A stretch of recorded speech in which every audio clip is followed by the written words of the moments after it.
భారత్ 180 న్యూస్కి స్వాగతం.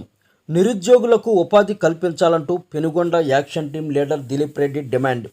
దిలీప్ రెడ్డి మీడియా సమావేశంలో మాట్లాడుతూ శ్రీ సత్యసాయి జిల్లా గోరంట్ల మండలం 44వ జాతీయ రహదారి పాలసముద్రం వద్ద ఏర్పాటైన నాసిన్ బెల్ కంపెనీల కోసం రైతులు స్వచ్ఛందంగా తమ భూములు ఇచ్చారని, వారి కుటుంబాలకు స్థానిక యువత ఉపాధి చూపాలని డిమాండ్ చేశారు.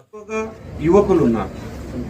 కొంతమంది అయితే వేరే ప్రాంతాలకు, బెంగళూరు, హైదరాబాదు, చెన్నై లాంటి ప్రాంతాలకు వలస వెళ్లారు.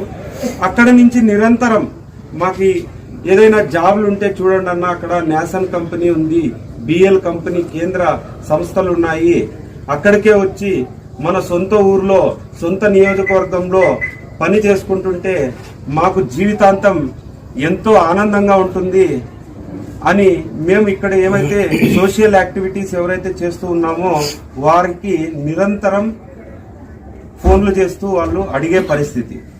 కానీ మేము ఎవరితో చెప్పాలి, వాళ్ళకి ఏ విధంగా ఉద్యోగ అవకాశాలు కల్పించాలి, ఉపాధి అవకాశాలు కల్పించాలి అనే ఏమాత్రము డైరెక్షన్ మాకైతే ఇక్కడ ఉండే ప్రాంతంలో వాళ్ళకి లేదు. అందుకనే ప్రధానమంత్రి పర్యటన సందర్భంగా మేమే నేరుగా కలిసి మా వినతి పత్రాన్ని అందించాలని నిర్ణయించుకున్నాము. అందుకు గాను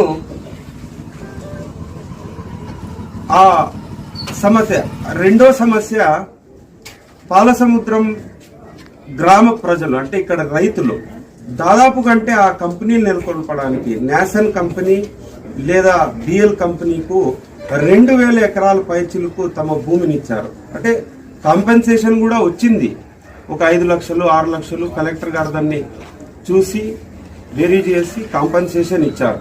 కానీ ఇక్కడ భూములు రైతులైతే కోల్పోయారు.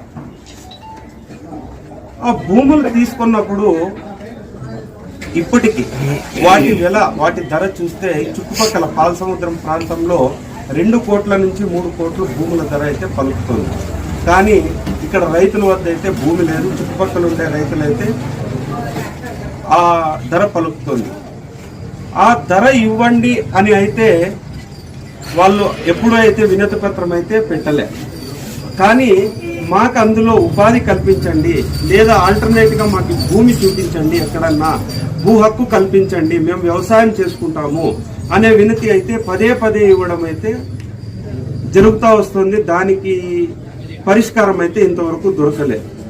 సో పెద్దలు, మన ప్రధానమంత్రి వర్యులు ఇక్కడ నరేంద్ర మోడీ గారు ఇచ్చేస్తున్న సందర్భంగా గౌరవ కలెక్టర్ గారు దీన్ని పరిగణలోకి తీసుకొని ఇక్కడి రైతులతో